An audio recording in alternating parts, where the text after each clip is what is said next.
Hello, everybody.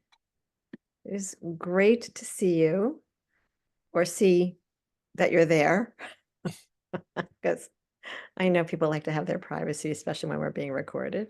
But Bruce, it's great to see you. Sam, it's great to see you. I know you too, and it's wonderful to have you here.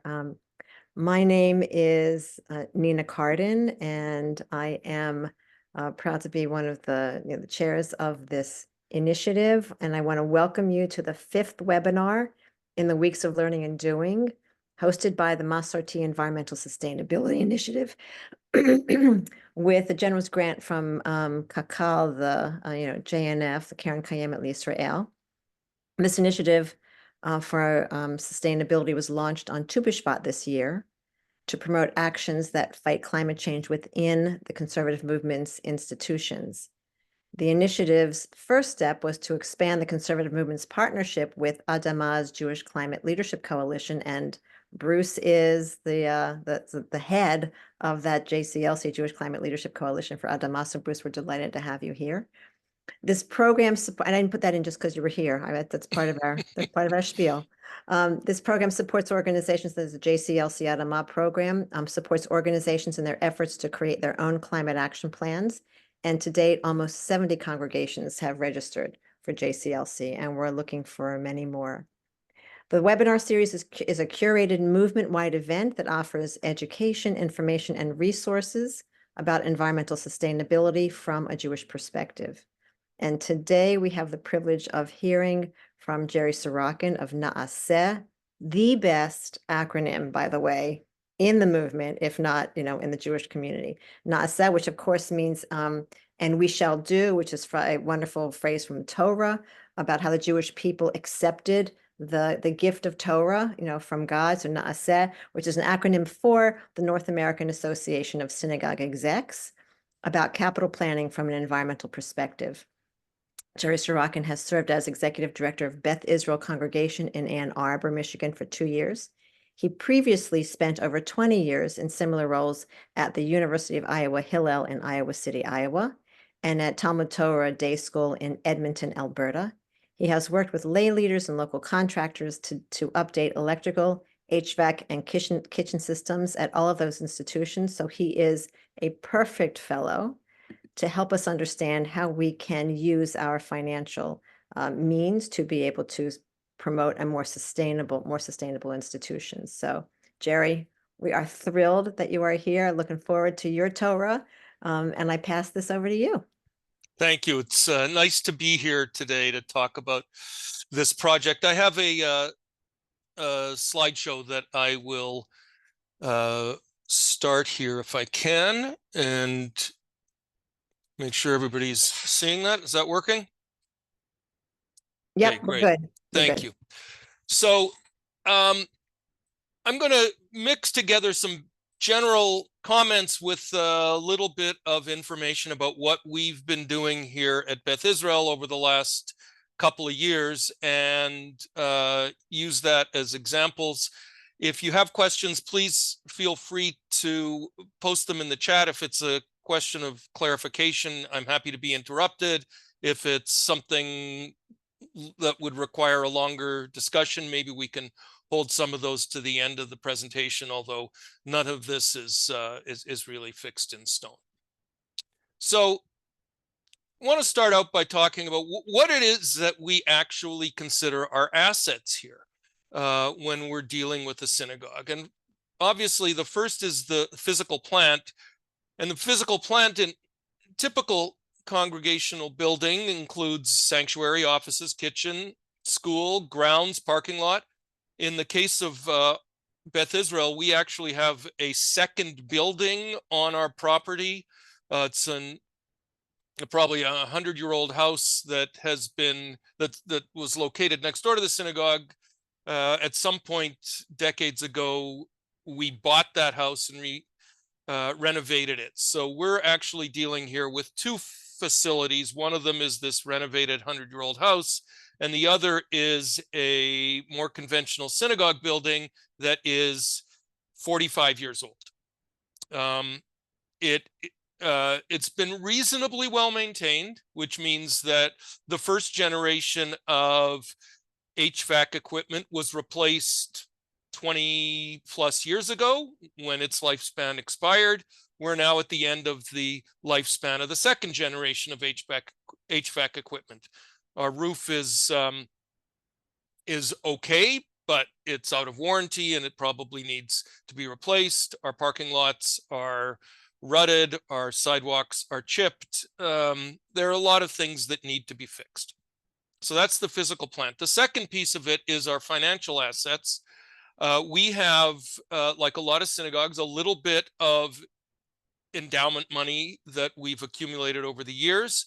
We also have unspent PPP loan money that we kept on hand in case of a rainy day, in case of a need for our annual operating budget. We've been fortunate that most of that money remains untouched since the federal government issued it. I think we received something over $400,000, which is pretty typical for an organization of our size. By the way, Beth Israel is a congregation of about 430 member families. And so we're smack in the mid-size range of a congregation. And then the other important asset that we have to leverage is relationships that we have with our membership and with other people in the local Jewish and general community. And that's important both for what we can draw on and what we have to develop as we proceed through this project. And I think it's always important to remind ourselves that the board and the senior staff have a fiduciary duty to the membership. We're legally obligated to manage those assets responsibly and transparently. And so sometimes that means saying no to congregants, no matter how well-meaning they are, if they have an idea that that is just not financially responsible. And we've encountered that from time to time. People will come up to me at Kiddush on a Saturday afternoon with this great idea about how we should immediately install a solar array on the roof of the building, because that will eliminate all of our need for gas-fired heating, and we'd make all kinds of money. Well, it's not that simple. Sometimes their ideas are a good starting point. Rarely are they a good finishing point. And I think that that's important. We have to be prepared to take the advice, file it away, and move forward responsibly. The other thing we have to do is that we have to ground our decisions in Jewish values, that we're not operating as a convenience store or a retail outlet or a dentist's office or whatever other kind of building might be down the street. And therefore, some of the decisions we make might look different than they would be if we were operating a different organization. We have a responsibility to the world around us, which is a Jewish value in terms of environmental protection that actually resonates with our potential donors, with our members, and with other people.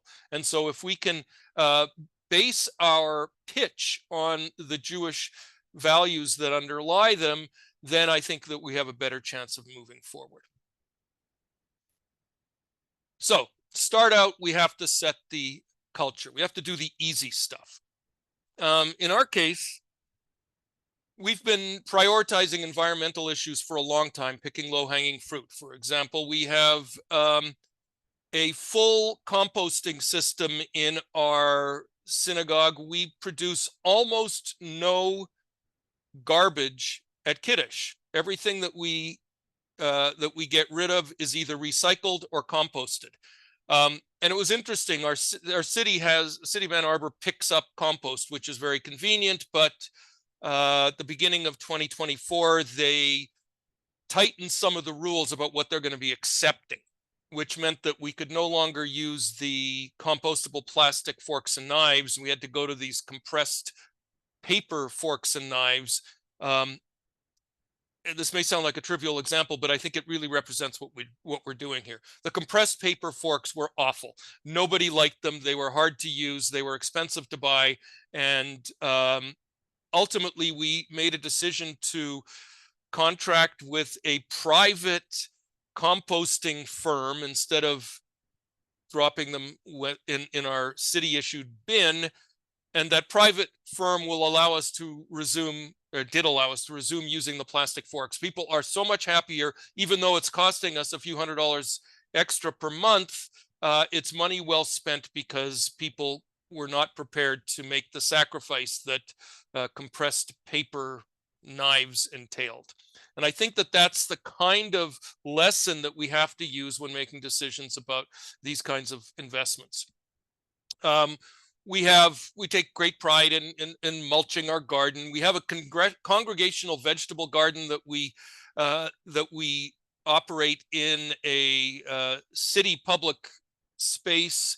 It's a good way to encourage people to get involved in an aspect of congregational life. And again, it's consistent with the basic messaging of environmental advocacy.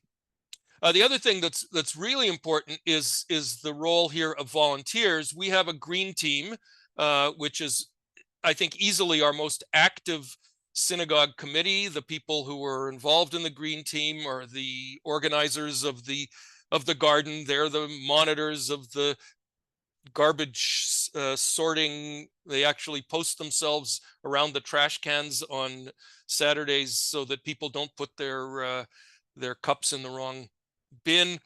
But they have a genuine investment in this whole project. And I think when it comes time to start asking them for money, they're much more likely to be forthcoming with it than they would be if we were trying to do this entirely with the staff or with members of the board. So now comes the harder stuff. After we've got that low-hanging fruit taken care of, we have to begin by gathering information. And this has been a project that's been going on here at Beth Israel for at least 2 years. I started here in the summer of 22, and it was already rolling. And it was because the volunteers particularly were looking at local and statewide programs that would allow them to assess the current condition of the property, find out what is needed, what is possible, and what is really a bad idea. We spent a lot of time investigating alternative funding sources over the last couple of years, government grants, government tax credits, utility rebates, different kinds of borrowing opportunities, foundation grants where Adama comes into play here, for example, and then different donors who are likely to be members, but they don't have to be. There may be other people in the community who can be approached to donate. And so that's all the preliminary work that has to happen before any of this goes live. So what did we do? First thing, which, as I said, predates me, it was underway when I was hired, was we arranged with something called the Ann Arbor 2030 District, which is a quasi-governmental operation that works with local businesses, nonprofits, to assess their environmental impact and to make recommendations about how they might improve.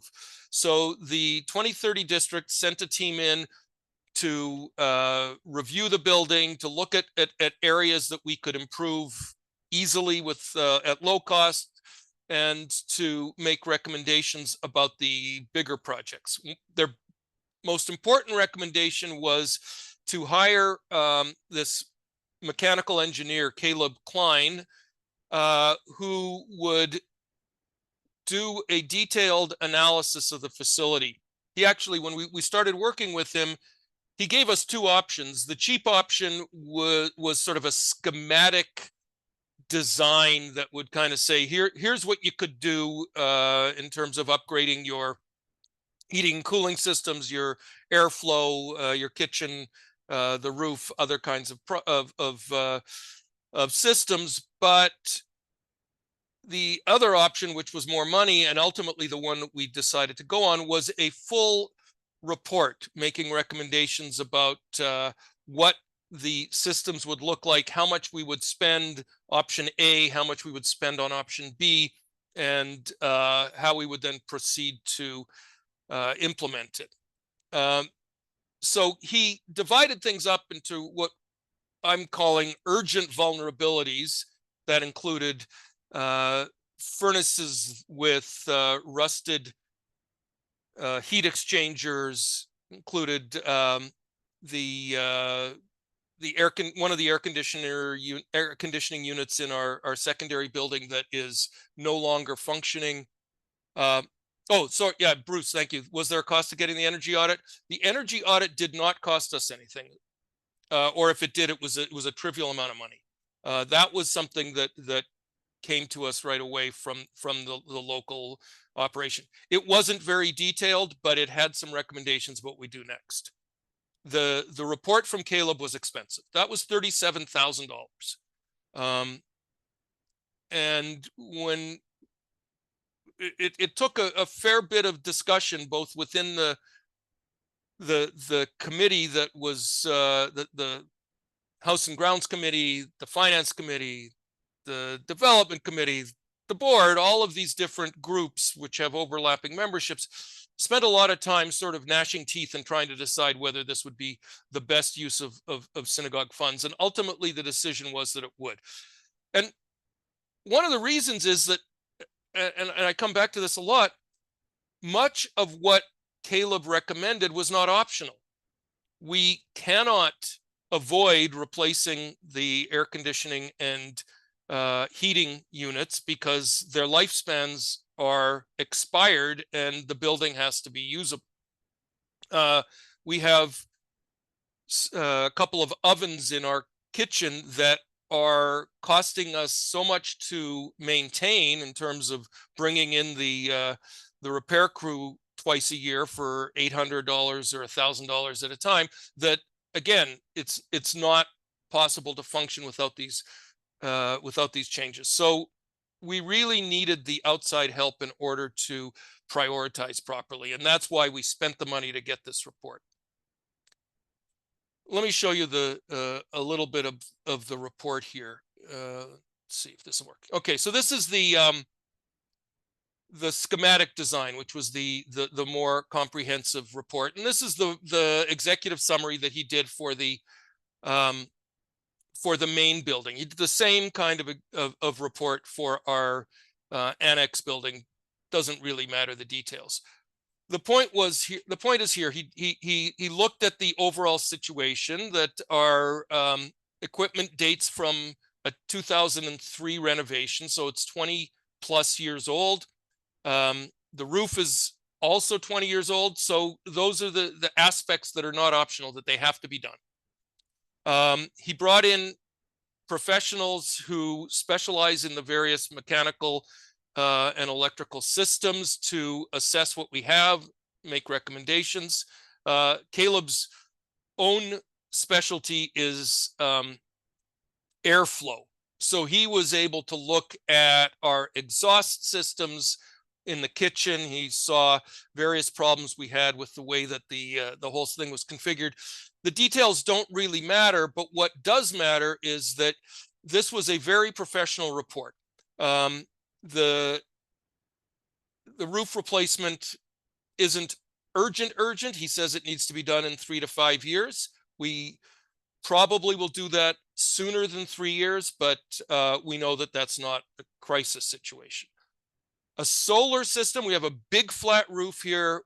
We have the space for solar panels, and we had the roof assessed, and so it does have the capacity to handle the additional weight. So that's not an issue. The question is, how much would it save us? And that's really a moving target.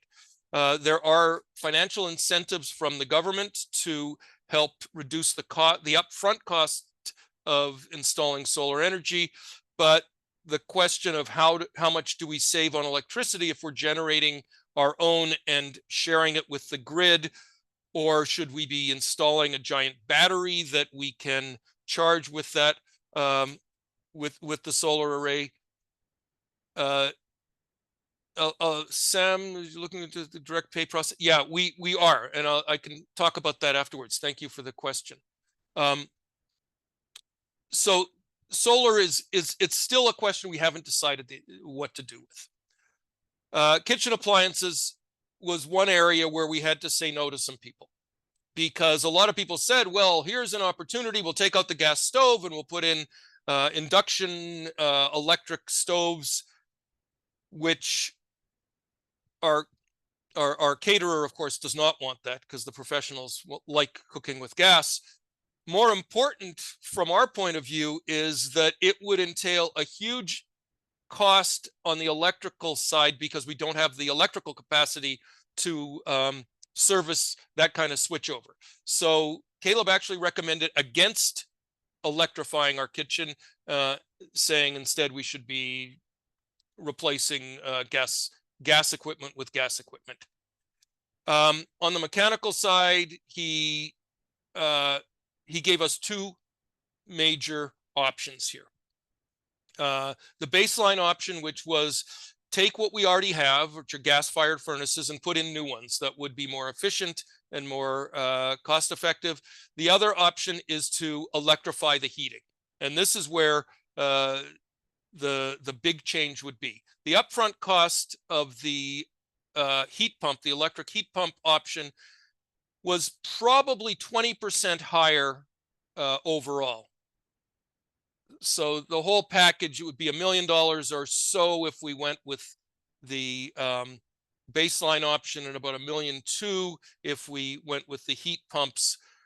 And so these numbers at the bottom where it says costs, I'll show you. I'll switch back to here. This is that last paragraph.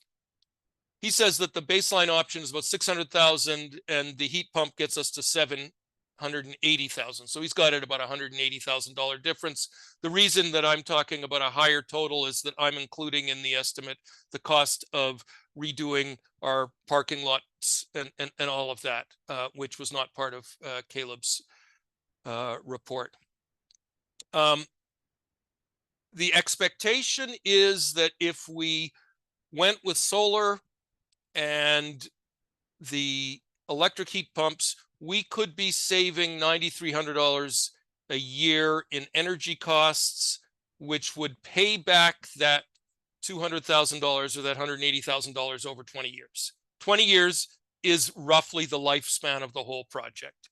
So if these proposals are correct, then over the lifespan, it's a wash, roughly.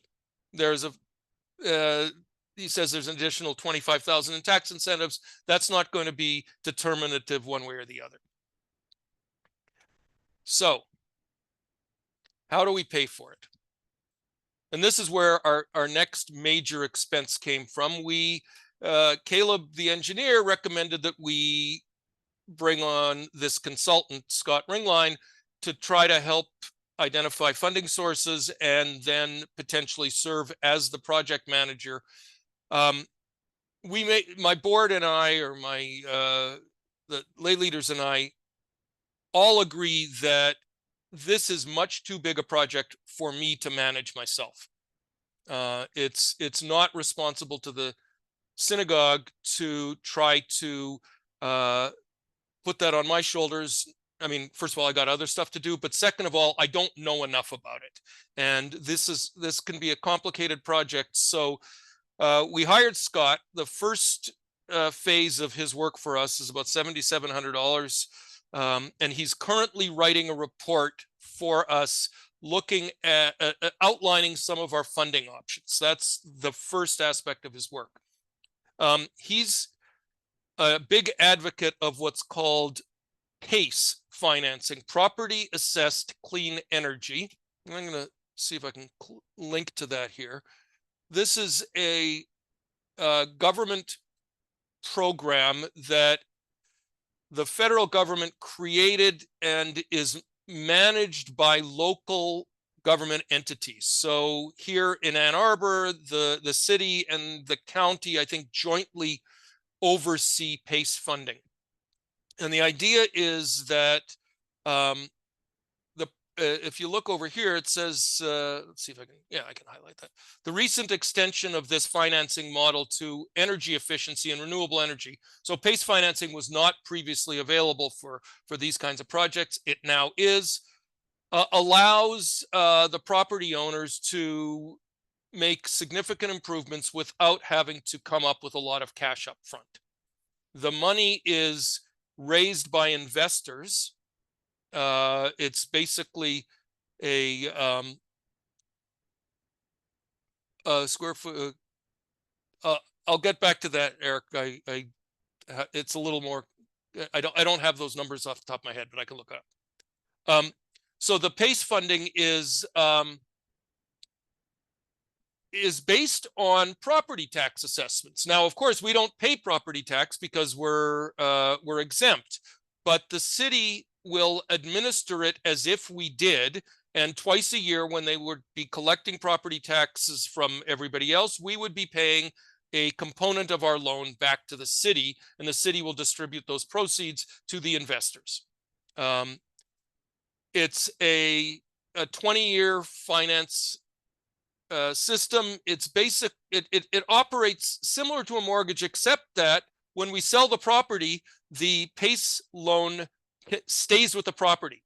When you sell your house that's mortgaged, you pay off the mortgage and the buyer is going to deal with their own financing. If we were to sell our synagogue to another organization, they would continue paying off the PACE loan, and that's one of the advantages there that Scott, the consultant, was advocating for us.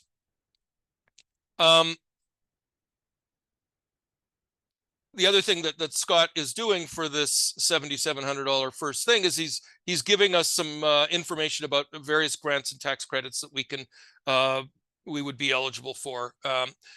It's important to note that the Inflation Reduction Act, the new legislation that came in a couple of years ago, for the first time allows nonprofit organizations to receive the benefits of tax credits that would normally be issued directly to the customer. So if you're a for-profit organization and you're doing an energy upgrade, you can apply for tax credits and they would be applied to your tax return. Since we don't file taxes as a synagogue, the tax credits are issued to the contractor, who is then going to pass on those discounts in terms of what we pay. So there's a significant amount of money to be saved on the energy efficiency projects that we're eligible for now, but wouldn't have been eligible for even a couple of years ago.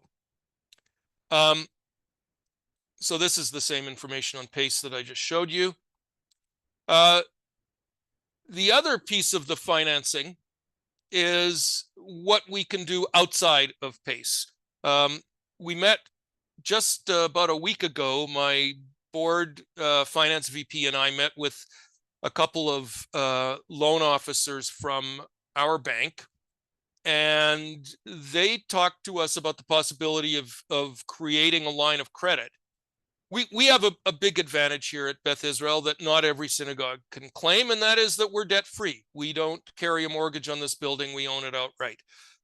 So we're sitting on a very valuable piece of property.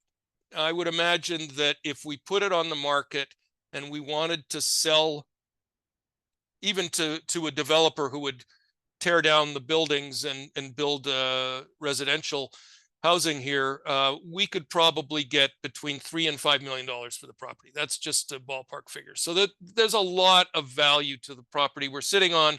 The bank would be willing to set us up with a line of credit, which has a couple of advantages compared to a regular mortgage. One of them being that we would have access to the money as needed, but we're only paying back. It's interest-only payments, and the interest only doesn't start accumulating until we start exercising the loan. Whereas if it were a regular mortgage, the money would all come in up front, and we'd be paying principal and interest right from the month that we get it. So there are definite advantages to the line of credit option. But if we wanted to, they would be prepared to issue us a traditional mortgage. And if it turns out that the interest rate is more favorable that way, we might go that way. Of course, this is not a great time to be looking for long-term debt. If we had been doing this project 2 or 3 years ago, the interest rates would have been a lot lower, but at the same time, we wouldn't have had access to the same amount of government rebate, tax credit funding. So I think it's, in some ways, it's a wash. As far as internal sources of funding, as I said, we're still sitting on a significant amount of PPP money that we didn't spend. I think a lot of people in our congregation would be comfortable with the idea of spending maybe $300,000 of that to get this project started. That was really a great help to us. We were, like a lot of synagogues, eligible for the money, but we weren't incurring the same level of costs that we would normally incur during the pandemic, and so the money got invested. It didn't get spent. We had a conversation a few weeks ago, sort of we threw around some ideas. What would happen if we decided to liquidate some of our endowment funds? We have, let's just say, $1 million in the endowment. It's probably a little bit more than that, but let's just call it $1 million. If we were to take half of that endowment principal, liquidate it, spend it on the building, and then pay ourselves back over the course of 5 or 10 years through fundraising from the congregation, how would that affect our ability to fund our operating budget and maintain fiscal responsibility more generally? I don't think there's a lot of support for that idea, although some pretty smart members of our synagogue leadership think it's worth pursuing further, so that basically we would be leveraging our own assets in ways that are a little unconventional. One thing I learned from several conversations is that everybody agrees that if we go with the more expensive, at least front end cost of doing the heat pumps, the electrification, the greener approach to replacing the heating system, that we'll have an easier time raising money from our congregants. That asking them to pay for a baseline replacement of gas-fired furnaces with new gas-fired furnaces would be harder to get the money out of them. And I don't know that that would be the case for everybody, but that's definitely the case for us. And then finally, I really believe that the idea of a windfall is not far-fetched.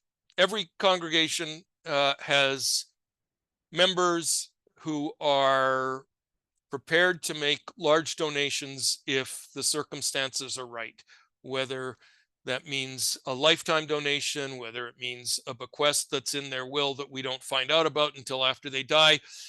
It's not out of the question that we will come into some significant amount of money that would enable us to go a lot farther than we think we can do with our current resources. So, what are we doing now? In the meantime, we're not waiting to make decisions on all that. We have applied for a grant from Adama. We asked for $10,000. They were prepared to fund up to $10,000 or 50% of a project, whichever is lower, I guess. Yeah. So our project that we applied for was to switch over all of our light fixtures to LED. We have done part of that so far, but there are something in the neighborhood of 420 light fixtures in this building and our annex. We had a representative from that should be say DTE, not DET. DTE, our local electrical utility. They're going to they offer rebates to small businesses, and we qualify as a small business for upgrading to LED lighting. One thing I learned, which was surprising, is that the rebate for us is actually smaller than it would be for some other DTE customers, because our lights aren't on as much.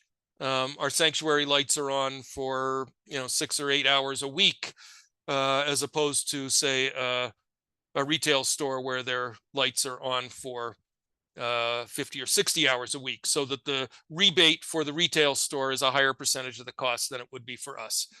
Nevertheless, they're probably going to give us about 20 to 25% of the cost of the job back. If Adama comes through with the grant money, that would cover 10,000 of the cost. We'll probably be looking at somewhere between 10 and 15,000 out of pocket to do that complete switch over in our lighting system, which has not only an environmentally responsible benefit, but it's actually much nicer on the eyes. And so I think that people will be pleased to see that changeover. We have our annual congregational meeting on the 9th, which is about 2.5 weeks from now. And we will begin there to talk to the congregation, we meaning the board leadership and I, about what we're working on, what they should expect to be hearing from us for. I mean, basically what we're looking for in the course of this project, which I think will take 2 to 3 years to complete, is the equivalent of an extra year's operating budget. That's what it's going to cost us to do this whole project. And this is the sort of bad sign, this is the least sexy stuff you can do. With the exception of the improvement in lighting, and maybe the place will feel a little more comfortable because the air circulation issues are addressed. Most of this stuff is invisible to the congregation. It's not like redoing the carpet, painting the interior walls, or doing anything of that sort, all of which is necessary. Again, the building's 45 years old. The carpeting isn't 45 years, but it's ready to be replaced. And the consensus right now is that we have to do these big infrastructure, mechanical and electrical projects before we can deal with the way the place looks. And so we're stuck with ugly old carpet and some peeling wallpaper that was a decision that nobody can understand. So I think I'll stop there and ask people to speak up with questions. Thank you. That was really quite wonderful. I know that funding is one of the critical issues here, but let me start while others are thinking of the questions, maybe putting them in the chat. It sounded like you walked into a congregation which had a robust green team and green mission and ethic anyway. I don't know, could you talk just a little bit about that, a little bit about the role of the clergy, and Sure. potentially how does one who does not have that gift but needs to move the congregation in that direction, how can one begin to move the congregation in that direction? And maybe Bruce, I'll turn to you next, and you might be able to have some insights into that answer as well. But yeah, no, that was going to be where I started. That our green team has been involved with Adama and Chazon before that. There's a very active Adama operation in Southeast Michigan, and Metro Detroit's about 45 minutes away from here. So Ann Arbor is definitely a separate place from Metro Detroit, but when it comes to involvement with Adama, it really is seamless. And so people in this community, I mean, it's one of the things that you live in a place like Ann Arbor, and environmental issues are second nature to people. Nobody thinks you're nuts for saying we really have to be focused on composting, on recycling. As I said, the low-hanging fruit is important because it conveys a commitment from the congregational leadership. So the board bought in right away. The rabbi is completely supportive. He drives an electric car, which helps. So people know that we have a real commitment to these kinds of things. Thank you, Brett. But it's not something you can take for granted. I suspect that there are lots of congregations where they're going to say, no, this is not important, that we have to look bottom line only. Well, I come back to this idea of the consensus on fundraising, that our members have made it clear that they're much more likely to spend extra money, to donate an extra $1,000 if it's going to something that that improves the environmental impact of this congregation in the community. I mean, we're a high-profile place here, in a lot of ways, not always for good, but this is a congregation that has, you may have heard, we have anti-Israel protesters that set up outside of our building. They've been doing it every Shabbat morning for 20 years. So this is 20 years since the fall of 2003. We are a well-known institution in this community, and if we're taking a leadership role in something like the green community, that's good for us. That is a way for us not only to reflect well in the general community in Ann Arbor, but within the Jewish community and within the Beth Israel community in particular. So I think that we have to prioritize it. I think that clergy being on board helps. It helps a lot, but I think also that the individual initiative of members of our green team, none of whom are on the board right now, these are all people who do this on their own time, has really helped, and it's second nature now. I mean, people in our congregation really do take this stuff seriously. Wonderful. Bruce, did you want to add anything? Sure. I had a question, but one of the things, I mean, you pretty much asked one of my questions, Rabbi Nina, is it seems really, really special that you have this culture. And I think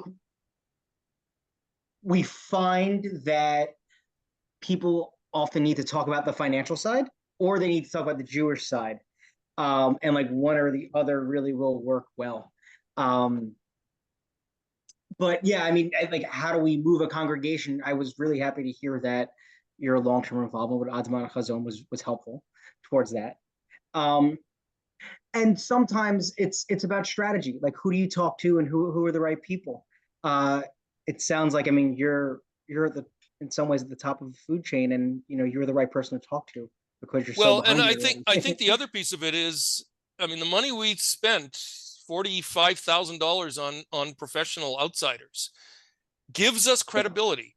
Now we're in the fortunate position that we had money on hand in our building fund or whatever that we could spend on these consultants. But if we go to the congregation and say, when we have, here's the report from whatever Caleb's engineering firm called, Caleb Klein's engineering firm, and he says the following things about our building, and here's what would happen if we follow plan A, and here's what would happen if we follow plan B, and we have projections about the finance, that gives us credibility. It's very hard to, especially on tight budgets, to think about coughing up that kind of money when that money could be used to replace the carpeting in the sanctuary, right? We're not taking that money out of the annual operating budget. We're taking it out of the sort of building fund. And people are going to live an extra year on old carpeting in order for us to get the report from the qualified professional. And I think that that resonates with people. It shows that the professionals and the lay leadership are taking this seriously. Nobody, I mean, I look at it as I'm a homeowner. I built a little pair of steps from the deck to the backyard. I didn't do it great, but for 3 steps, I can do that myself. I'm not building the staircase that goes from the ground up to the 2nd floor because I don't think I'm qualified. And the same thing goes with overseeing this project. I'm perfectly comfortable with overseeing the light fixture replacement project that we applied for money through Adama. I can do that, but I can't do mechanical and solar energy and kitchen and all of that at once. It's just well beyond my capacity. Yeah, that my Did question was you have a actually, how did question? you, yeah, my question was how, I was actually amazed and really happy to hear you got the professional, like the engineer to come in. That's such an amazing step. And I'd love to hear more how you got the buy-in for that initial outlay of money, because I think what you said about credibility is so on point that so many congregations need. And yeah, I'd love to know how you got that Yeah, initial so I mean, outlay. the history of it's important because he was recommended to us by this Ann Arbor 2030 district. So the local agency that assists people in this kind of project brought him to our attention. I met with him along with a couple of my lay leaders. He then did a presentation to the board. So he invested a significant amount of time and effort before we ever paid him a nickel. And it was only after he had met with the board and they had asked him questions about what he would be able to do and what his qualifications were, that they were willing to accept our recommendation that we hire him. And so again, it's about doing your homework, setting the thing up for success, because these are really significant decisions and they have major consequences for the immediate and long-term budget of the budgetary stability of the congregation. So again, do your homework, prepare yourself, get the right people. I mean, Caleb happens to be an articulate and capable guy that doesn't strike you as a sort of pencil head engineer, but rather as somebody who understands the constraints that nonprofit organizations are operating within. And so he was able to answer those questions to the satisfaction of the board. And so the board made the decision. We didn't take this to the congregation. This was not a question that was answered through some kind of public referendum. This was a serious decision of the board. And we talked about, do we have the resources to be able to pay him? Yeah, we do. But that means that there are certain other things that we might otherwise like to be able to do that are going to have to be delayed by some years. So in addition to having an ethic of sustainability that you walked into, in addition to having clergy that are supportive, you sound like you are all in. This is a passion for you as well. And I wanted to ask you, and maybe Susan as well, what can be the role of Naaseh to help get synagogue execs to have the same kind of passion and capacity to move their synagogues forward in sustainability as you've been able to do? What can Naaseh do? How do we work with Naaseh as a movement to move it forward? Susan, do you have you're muted. Were you waiting for me, Jerry? Yeah. Well, first I want to thank you. Thank you for sharing your expertise and your It's not expertise. That's the other thing. I'm no expert. I'm just doing the stuff. I mean, I care about this. I'm definitely passionate, and I think I've done my homework. But it's really not about expertise. This isn't. This is basic stuff. If you kind of dig down, do your homework. We have to convince other synagogue execs so they get more comfortable. That's what I want to know. How can we work with you to do that?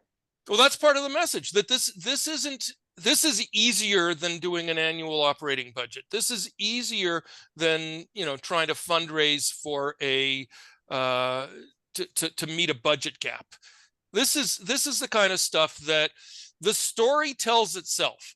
And I think that that's part of it, that it really does, that this is I always start when I talk about this with reminding the audience that this isn't optional. You can't just hope that you'll get by another year.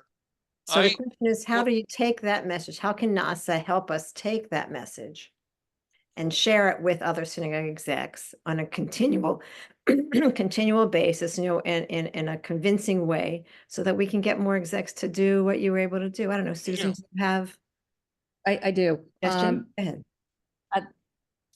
The first suggestion is, this is being recorded. I'd love to send this recording out.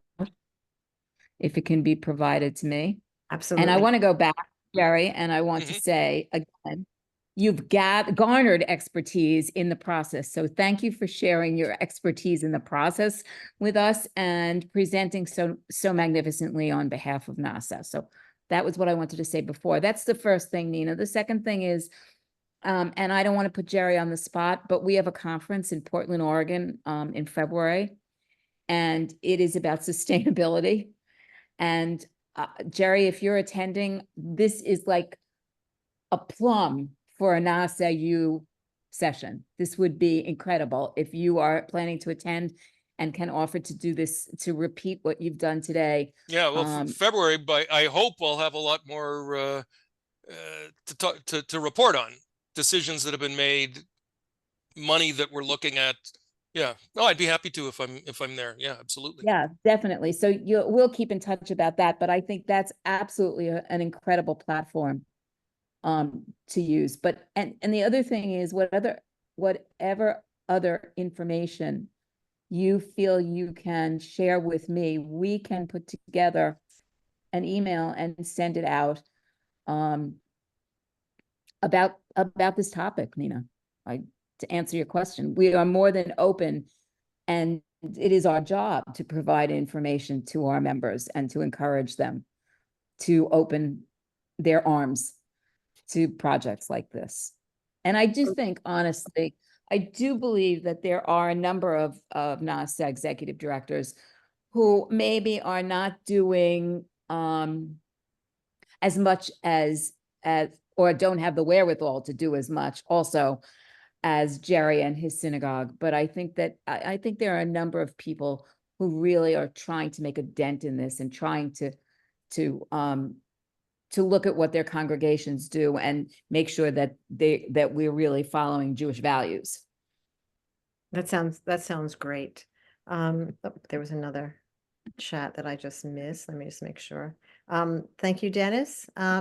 So we have just a few more minutes. Anyone else want to offer their congratulations to Jerry about how he's doing this, or ask him additional questions about anything from composting to, by the way, one of the things I wanted to talk about, I wanted to just mention, is you said that there are volunteers standing by the bins so that people knew which bins to put in, because I have seen signs this big, in front of bins, over bins, and people still put them in the wrong places. And before you waste everything. But so that's really very, very brilliant. Eric, yeah, go ahead.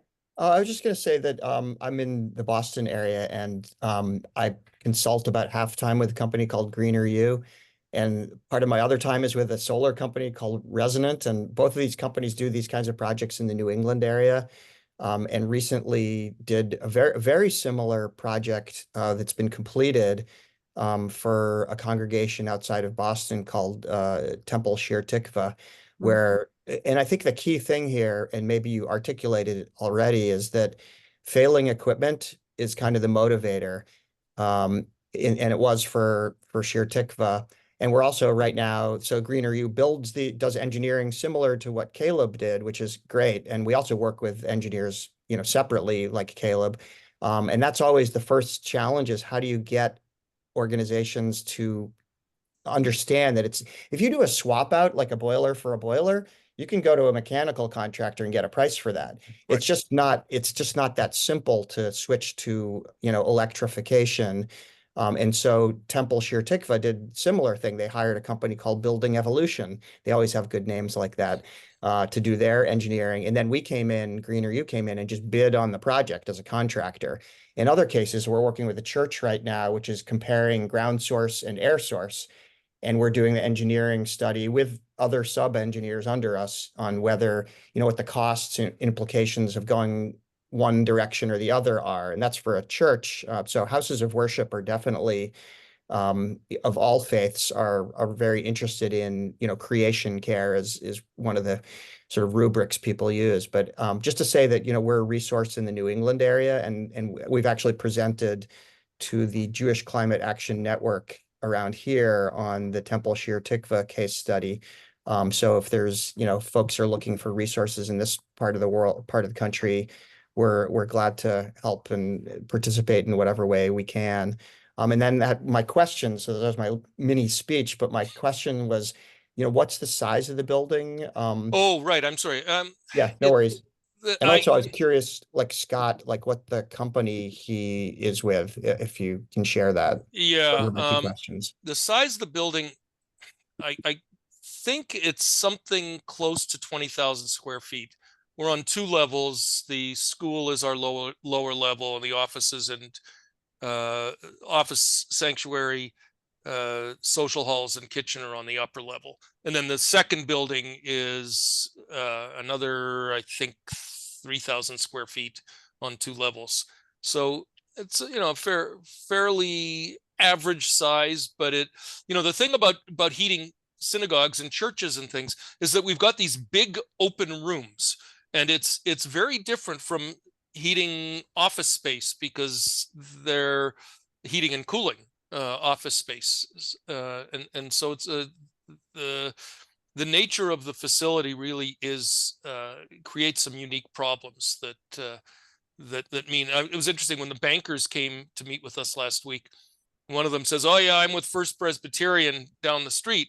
That's his church, and they're doing the same thing, only it's a much bigger congregation. They're looking at a project that could be $6 to $8 million, but they're also looking at upgrades. And so, Yeah, I guess one comment that I've discovered in that world is that it may make sense in some cases to leave a gas boiler for peak, like those. We're in Boston, so similar climate. Like for 10 days a year, it may actually be more efficient to use gas. Yeah, we've looked at that. Surprisingly, yeah. I want to, that's an sort of insider conversation. I want you guys to be able to have another time. First of all, Eric, thank you for letting us know that you were up there in Boston. We will definitely want to be in touch with you and have your resources be known to the others in our movement in the Boston area. But Susan, I want to give you the last words. You've got 3 minutes to go. Yeah.